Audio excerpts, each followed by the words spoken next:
Muy buenos días a todos los oyentes de Radio Renacer España y a todos aquellos que me escuchan a través de nuestro canal de YouTube de la Iglesia Renacer Evangelista Internacional. Damos la bienvenida a su programa Buenos días, Señor, este tiempo devocional que hacemos cada mañana para iniciar nuestros días en oración, en adoración a nuestro Padre, entregándole a Él nuestras cargas, pero también meditando en su palabra.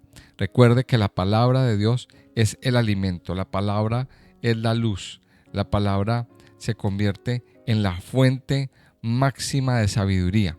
Por eso quiero invitarle a usted a que cada día dedique un tiempo a estudiar la palabra de Dios. Aparte de este tiempo que sacamos en este estudio, aparte de este tiempo que dedicamos en la mañana aquí con nosotros a estudiar y a meditar la palabra de Dios, yo le invito a que aparte un tiempo usted solo en intimidad con Dios para orar y meditar conforme a lo que dice la Biblia. Quiero invitarles, antes de comenzar nuestro estudio, si usted está escuchando este audio a través de nuestro canal de YouTube, que si no se ha suscrito, que se suscriba a nuestro canal, que escucha este audio hasta el final, que lo comparta a otros, que se lo comparta a todas las personas que más pueda, que le dé clic a la campanita de notificaciones, que le dé me gusta, y así nos ayuda a hacer crecer nuestro canal. Cada día vamos sumando más suscriptores y yo saludo a todos aquellos que han tomado la decisión de suscribirse a nuestro canal. Bienvenidos. Somos parte de una gran familia en el mundo, la familia de la comunidad IRE, y estamos abiertos para ir recibiendo cada día a más y más personas. Vamos a la palabra de Dios, entonces, al segundo libro de Crónicas, al capítulo 30. Hemos venido estudiamos en el día de ayer, comenzamos este pequeño estudio del reinado de Ezequías y de cómo fueron las reformas que hizo Ezequías y básicamente lo que Ezequías o cómo el Espíritu lo usó cómo el Espíritu Santo usó este rey para generar un avivamiento sin igual en el pueblo de Judá y que más adelante se extendió al pueblo de Israel, al reino de Israel. ¿Por dónde empieza este avivamiento? Pues este avivamiento comenzó cuando Ezequías decidió volver a abrir la casa de Dios, que estaba abandonada, que estaba cerrada, que estaba ahí nada más que cogiendo polvo, llenándose de bichos, llenándose de inmundicia. Él decidió abrir la casa de Dios, pero también tomó la decisión de hacer un pacto, de renovar el pacto con Dios. Y estos dos puntos son importantes para iniciar un verdadero avivamiento y una verdadera revolución espiritual. Primero, que tomemos la decisión de darle a Dios la importancia que se merece. El templo fue construido para que las personas vinieran a contactar con Dios, vinieran a acercarse a Dios. El templo fue hecho como lugar para hacer sus sacrificios, para hacer su adoración, y estaba cerrado. En cambio, sí estaban abiertos los lugares altos, sí estaban abiertos aquellos otros templos o lugares de culto a otros dioses. Eso sí estaba abierto y permanecía abierto durante el tiempo del rey Acaz. Pues Ezequías vino y abrió la casa. Y eso nos habla de restablecer nuestra comunión con Dios. Pero también nos dice que Ezequías decidió hacer un pacto con Dios, renovar su pacto. Y aquí viene otra de las enseñanzas, la resolución de volver a hacer un pacto, de renovar nuestro pacto inicial con el Señor. Y de eso habla el capítulo 30. De eso vamos a hablar en la renovación de ese pacto. Porque el capítulo 30, después de que el templo fue limpiado, de que los sacerdotes cumplieron su cometido de purificar el templo, pues se hizo la purificación espiritual del templo también, se hicieron los primeros sacrificios, la primera adoración, Se hicieron las primeras alabanzas, los músicos ocuparon su lugar nuevamente y dice el capítulo 30, dice así: envió después Ezequías por todo Israel y Judá y escribió cartas a Efraín y a Manasés para que viniesen a Jerusalén, a la casa de Jehová, para celebrar la Pascua a Jehová, Dios de Israel. Y el rey había tomado consejo con sus príncipes y con toda la congregación en Jerusalén para celebrar la Pascua en el mes segundo, porque entonces no la podían celebrar, por cuanto no había suficientes sacerdotes santificados, ni el pueblo se había reunido en Jerusalén. Esto agradó al rey y a toda la multitud, y determinaron hacer pasar pregón por todo Israel, desde Beerseba hasta Dan, para que viniesen a celebrar la Pascua a Jehová, Dios de Israel, en Jerusalén, porque en mucho tiempo no la habían celebrado al modo que está escrito. Fueron pues correos con cartas de mano del rey y de sus príncipes por todo Israel y Judá, y como el rey lo había mandado, y decían: hijos de Israel, volveos a Jehová, el Dios de Abraham, de Isaac y de Israel, y él se volverá al remanente que ha quedado de la mano de los reyes de Asiria. No seáis como vuestros padres y como vuestros hermanos, que se rebelaron contra Jehová, el Dios de sus padres, y él los entregó a desolación, como vosotros veis. No endurezcáis pues ahora vuestra cerviz como vuestros padres. Someteos a Jehová, y venid a su santuario, el cual él ha santificado para siempre, y servid a Jehová vuestro Dios, y el ardor de su ira se apartará de vosotros. Porque si os volviereis a Jehová, vuestros hermanos y vuestros hijos hallarán misericordia delante de los que los tienen cautivos, y volverán a esta tierra, porque Jehová vuestro Dios es clemente y misericordioso, y no apartará de vosotros su rostro, si vosotros volviereis a él. Fueron pues los correos de ciudad en ciudad por la tierra de Efraín y Manasés hasta Zabulón, mas se reían y burlaban de ellos. Con todo eso, algunos hombres de Aser, de Manasés y de Zabulón se humillaron y vinieron a Jerusalén. En Judá también estuvo la mano de Dios para darles un solo corazón, para cumplir el mensaje del rey y de los príncipes, conforme a la palabra de Jehová. Y se reunió en Jerusalén mucha gente para celebrar la fiesta solemne de los panes sin levadura, en el mes segundo, una vasta reunión. Y levantándose, quitaron los altares que había en Jerusalén. Quitaron también todos los altares de incienso y los echaron al torrente del Cedrón. Entonces sacrificaron la Pascua a los 14 días del mes segundo, y los sacerdotes y los levitas, llenos de vergüenza, se santificaron y trajeron los holocaustos a la casa de Jehová, y tomaron su lugar en los turnos de costumbre, conforme a la ley de Moisés, varón de Dios, y los sacerdotes esparcían la sangre que recibían de mano de los levitas, porque había muchos en la congregación que no estaban santificados, y por eso los levitas sacrificaban la Pascua por todos los que no se habían purificado, para santificarlos a Jehová. Porque una gran multitud del pueblo de Efraín y de Manasés, de Isaacar y de Zabulón no se habían purificado, y comieron la Pascua no conforme a lo que está escrito. Mas Ezequías oró por ellos, diciendo: Jehová, que es bueno, sea propicio a todo aquel que ha preparado su corazón para buscar a Dios, a Jehová el Dios de sus padres, aunque no esté purificado según los ritos de purificación del santuario. Y oyó Jehová a Ezequías y sanó el pueblo. Así los hijos de Israel que estaban en Jerusalén celebraron la fiesta solemne de los panes sin levadura por 7 días con grande gozo, y glorificaban a Jehová todos los días los levitas y los sacerdotes, cantando con instrumentos resonantes a Jehová. Y habló Ezequías al corazón de todos los levitas, que tenían buena inteligencia en el servicio de Jehová, y comieron de lo sacrificado en la fiesta solemne por 7 días, ofreciendo sacrificios de paz, y dando gracias a Jehová, el Dios de sus padres. Y toda aquella asamblea determinó que celebrasen la fiesta por otros 7 días, y la celebraron otros 7 días con alegría, porque Ezequías, rey de Judá, había dado a la asamblea 1000 novillos y 7000 ovejas, y también los príncipes dieron al pueblo 1000 novillos y 10,000 ovejas, y muchos sacerdotes ya se habían santificado.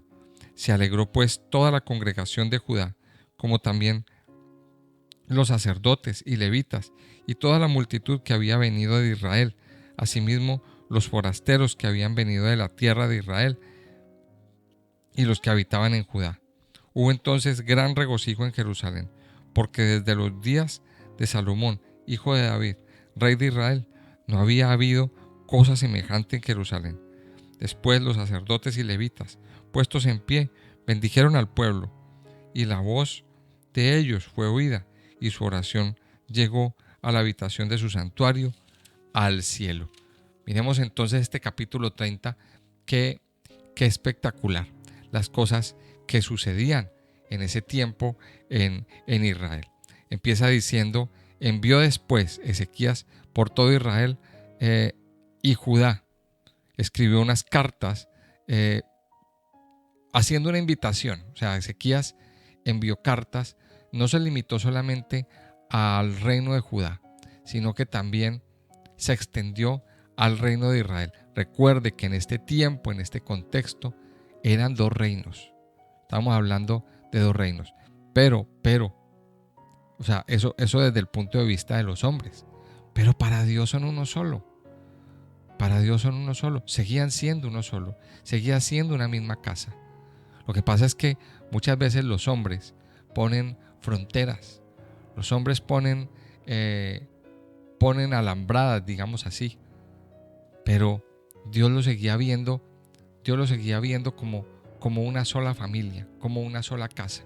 Lo que pasa es que los del norte se habían alejado, los del norte se habían extraviado un poquito, y ya estaba Dios poniéndolos en cautividad. Ahora hubo muchas personas que quedaron ahí, no todos se fueron a la cautividad, quedaron ahí muchas personas. Pero ¿qué hizo Ezequías?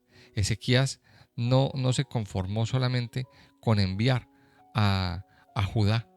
Ahora recuerde que en un pasado muy, muy inmediato había sucedido que los de Israel se habían llevado cautivos a mucha gente del reino de Judá. Acuérdese aquí en el capítulo del rey Usías. Acuérdese aquí en el capítulo del rey Usías cómo Judá perdió esa batalla y los de Israel se llevaron cautivos un montón de gente y la dejaron por allá en un lugar que Dios los reprendió. Sin embargo, el rey de Judá, Ezequías, no estaba resentido por eso. No, antes al contrario. Él veía la necesidad que había en Israel de que volvieran sus ojos a Dios. Y él manda unas cartas, él manda él manda unas invitaciones. ¿Invitación para qué? A celebrar la fiesta de la Pascua. O sea, esa era la idea. Iban a celebrar una fiesta. Porque dice aquí que en mucho tiempo esta fiesta no se había celebrado. ¿Y qué decían esas cartas? Nos llama la atención mucho ahí a partir del versículo 6. Cómo la invitación no era que vinieran a una fiesta solamente. Uno pensará que en esas cartas decían: mira, te invito a esta fiesta de tal fecha a tal fecha, por favor hazte presente. No decía eso. Lo que decía el contenido de la carta era una cosa muy diferente. Y dice así el versículo 6, voy a leer desde que lo que decía la carta. Dice: hijos de Israel, volveos a Jehová, el Dios de Abraham, de Isaac y de Israel. Dice: y él se volverá al remanente que ha quedado de la mano de los reyes de Asiria. No seáis como vuestros padres y como vuestros hermanos que se rebelaron contra Jehová, el Dios de sus padres, y él los entregó a desolación, como vosotros veis. No endurezcáis pues ahora vuestra cerviz, como vuestros padres. Someteos a Jehová y venid a su santuario, el cual ha santificado para siempre, y servid a Jehová vuestro Dios, y el ardor de su ira se apartará de vosotros. Porque si os volviereis a Jehová, vuestros hermanos y vuestros hijos hallarán misericordia delante de los que los tienen cautivos, y volverán a esta tierra, porque Jehová vuestro Dios es clemente y misericordioso, y no apartará de vosotros su rostro, si vosotros os volviereis a él. Esta carta era un llamado a volver a Dios, era un llamado a retornar, era un llamado a volver nuestros ojos, a volver los ojos del pueblo a Dios. Mire que más que una invitación a una fiesta, era un llamado al arrepentimiento. Y ese es el llamado que Dios en este día también nos está haciendo a nosotros, mis amados. Ese es el llamado que Dios está extendiendo por todos los rincones de la tierra para que los hijos, para que la creación de Dios, que está esparcida por todo el mundo, vuelva sus ojos a Dios. Volver los ojos, volver al camino, retornar a la senda. Eso tiene una palabra en el hebreo antiguo. Se llama teshuvá, volver a Dios. Y esto es lo que Dios a nosotros nos está diciendo hoy. Más que volver a una fiesta, ahora ya entraré a explicarles lo que significa un poquito la fiesta de la Pascua. Pero la invitación no era tanto que vinieran a una fiesta, sino que se volvieran a Dios. Esa es la invitación que Dios le está haciendo a usted hoy, amado oyente. Vuelva sus ojos a Dios. Ahora, yo sé que muchas veces existen muchos casos de muchas personas que aunque vienen a la iglesia, que aunque participan de las cosas, que aunque escuchan este tipo de audios y este tipo de contenidos en la internet y en el YouTube, su corazón no está vuelto a Dios. Su corazón no ha retornado. Su corazón no se ha inclinado. Su corazón sigue en lo mismo, en la misma situación. Ahora, también la invitación era para la fiesta de la Pascua. ¿Qué significa la fiesta de la Pascua? Eso es una cosa que también la tenemos que entender y comprender. La fiesta de la Pascua es una de las fiestas solemnes, la primera de las 7 fiestas solemnes que durante el calendario bíblico se celebra. Y esta fiesta conmemora la salida del pueblo de Israel de Egipto, de 400 años de esclavitud, hacia la libertad. Eso conmemora la fiesta de la Pascua, que ya no son más esclavos, que por medio de una mano prodigiosa y amorosa y fiel y firme, Dios los sacó, haciendo milagros y haciendo maravillas. La fiesta de la Pascua es la fiesta de la libertad. Es la fiesta donde se puso fin a la esclavitud de Egipto y empezó el pueblo a tener su autonomía, a tener su libertad. Empezó este pueblo a ser un pueblo, a ser un país, a ser un reino de verdad.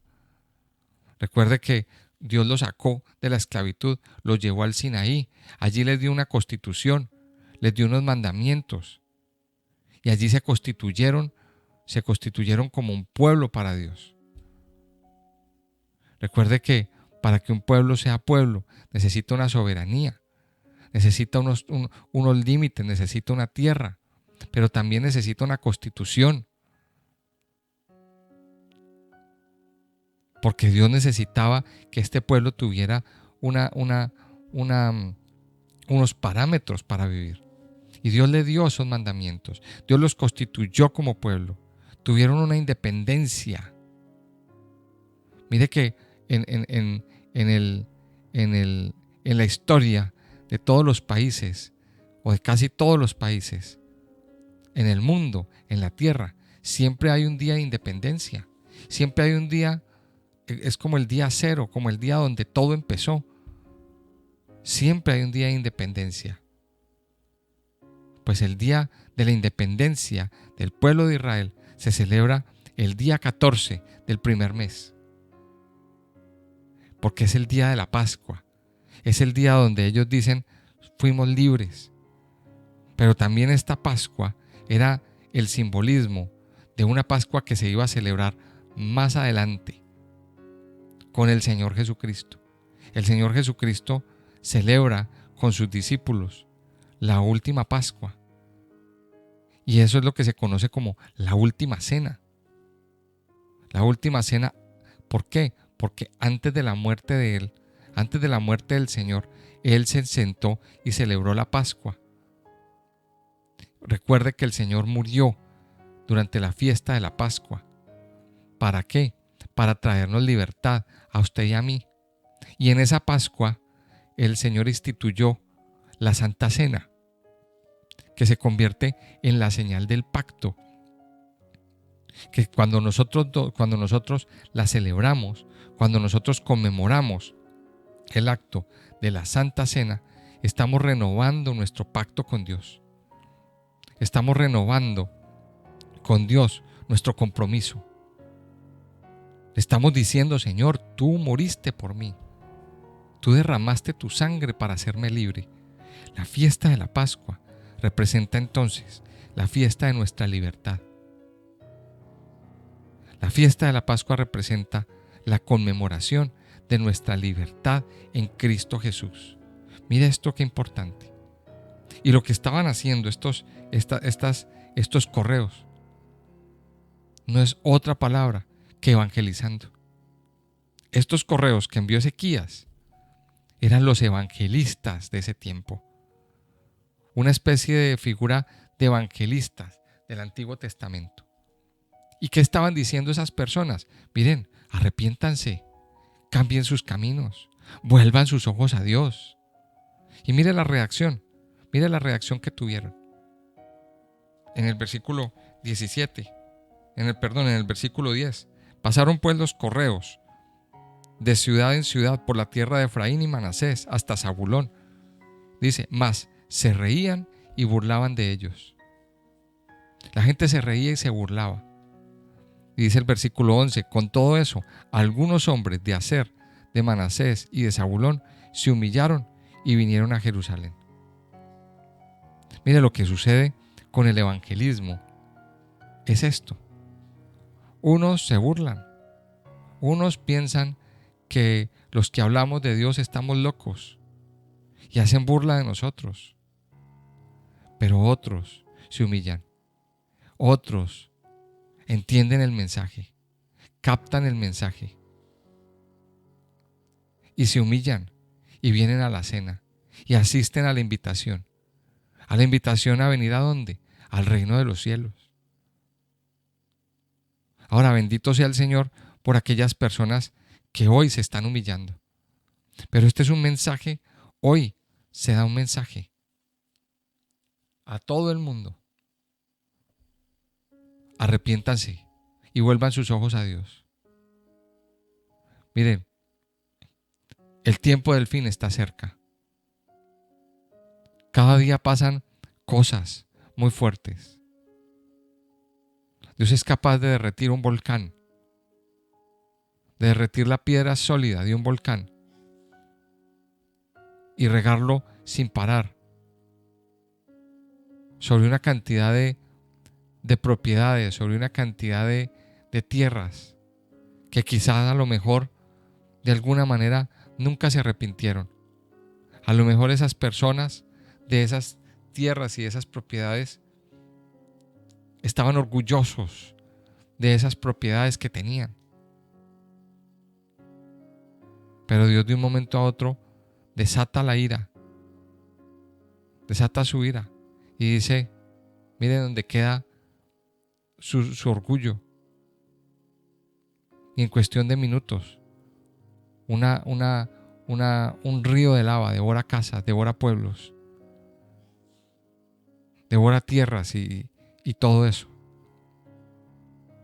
Mire, Dios está desatando su ira. La ira de Dios se está desatando sobre la tierra. ¿Por qué? Por el pecado. ¿Por qué? Por la maldad. Por eso. Es tiempo de arrepentimiento, mis amados. Hoy en día han salido los evangelistas por el mundo. Y nuestro deber es advertirle a la gente que se arrepienta delante de Dios. Que se arrepienta. Ahora, ¿cuál fue la reacción? Dice que muchos se humillaron. Muchos entendieron la palabra. Muchos acudieron a la invitación. ¿Y qué dice? Dice el versículo 12, en Judá también estuvo la mano de Dios para darles un solo corazón, para cumplir el mensaje del rey y de los príncipes, conforme a la palabra de Jehová. Y se reunió en Jerusalén mucha gente para celebrar la fiesta solemne de los panes sin levadura, en el mes segundo, una vasta reunión. Recuerde que La fiesta de la Pascua y la fiesta de los panes sin levadura van unidas. Prácticamente son dos fiestas en una. Realmente son dos fiestas, pero hoy en día pues se celebra durante esos 7 días. Realmente son dos fiestas, pero hoy la celebran como una sola fiesta, pero son dos. Y cuando habla de la fiesta de los panes sin levadura, pues está hablando prácticamente de la misma celebración. Recuerde que la Pascua era un día, pero al día siguiente empezaba la fiesta de los panes sin levadura. O sea, estaban celebrando esos 7 días. ¿Cuál fue la reacción? Mire, levantándose, quitaron los altares que había en Jerusalén, quitaron también todos los altares de incienso y los echaron al torrente del Cedrón. Empezaron a limpiar la ciudad de la contaminación. La ciudad estaba altamente contaminada, con idolatría, con lugares de culto, con lugares de idolatría. Y aquí dice que quitaron los ídolos, quitaron los altares, quitaron las estatuas, quebraron todo eso, porque eso contamina la ciudad. Y eso también nos está hablando, mire, son la fiesta de los panes sin levadura y esta situación, esto, van ligados. Porque cuando el significado de los panes sin levadura tiene que ver con descontaminación, descontaminarnos del pecado, descontaminarnos de todo aquello que nos intoxica, descontaminarnos de todo aquello que nos daña. Y eso hicieron el pueblo de Israel durante la fiesta de los panes sin levadura. Mire qué impactante. Y ahí se armó todo un avivamiento. Se armó todo un avivamiento. Se santificaron y empezaron a levantarse nuevamente. Y me llama mucho la atención cómo un avivamiento que comenzó en Judá, en el reino de Judá, se extendió al reino de Israel. Recuerde, ya para que terminemos y oremos, lo que estaba pasando.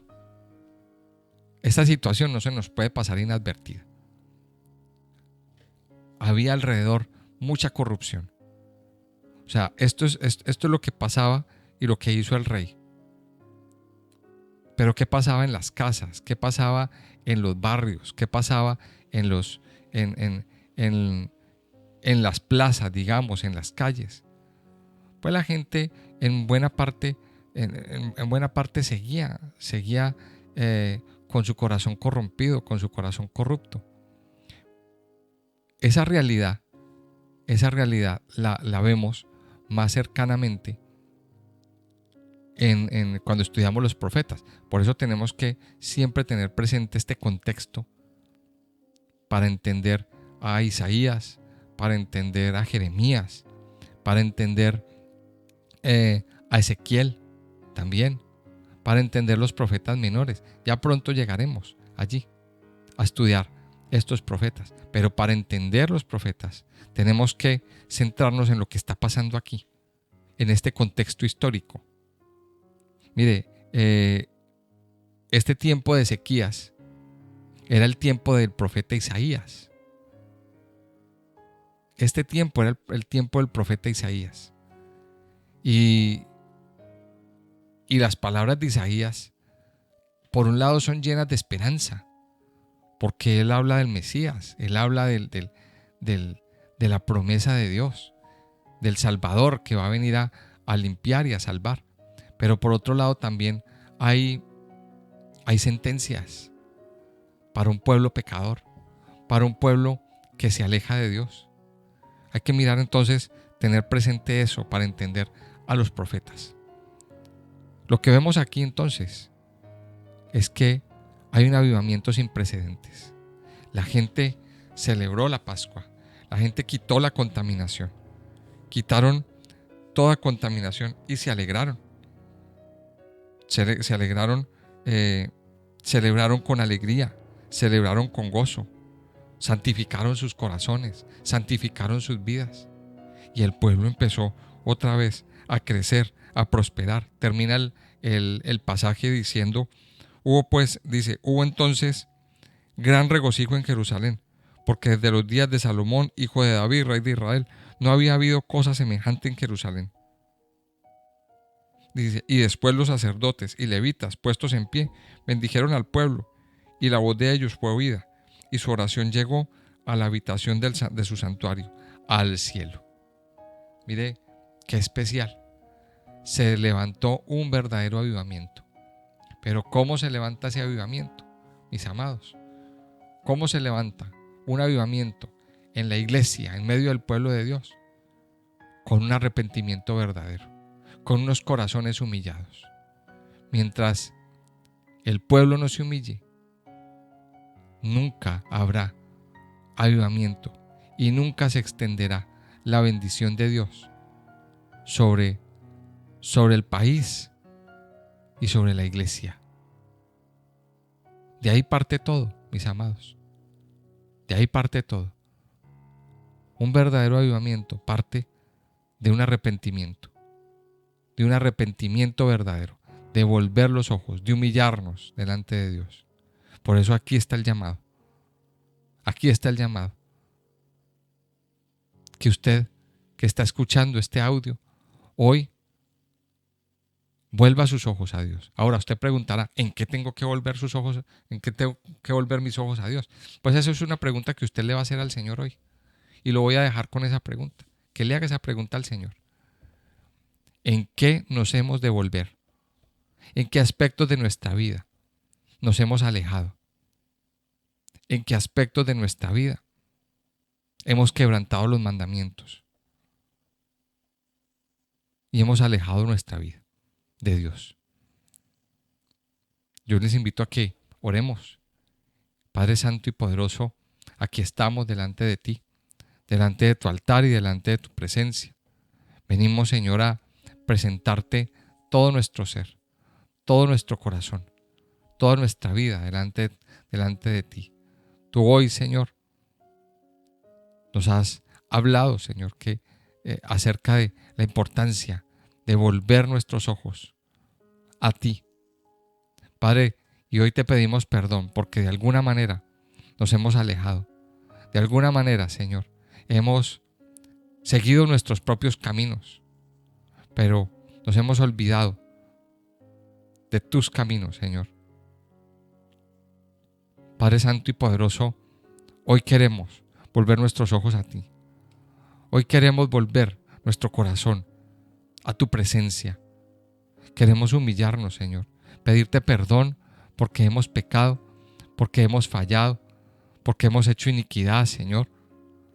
Padre Santo y Poderoso, hoy venimos a humillarnos delante de ti.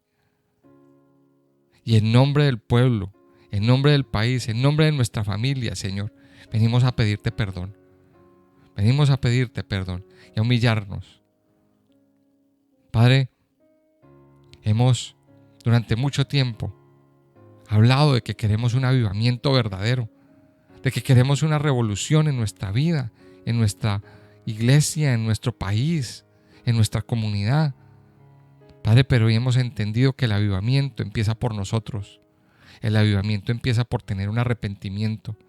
Y aquí estamos delante de ti, Señor, humillados, con nuestras rodillas dobladas delante de ti, pidiéndote perdón, clamando para que tengas misericordia, clamando, Señor, para que tengas compasión, clamando, Señor, para que seas tú quitando de nuestras vidas toda rebelión, toda desobediencia, toda dureza de corazón. Padre Santo, toda falta de humildad.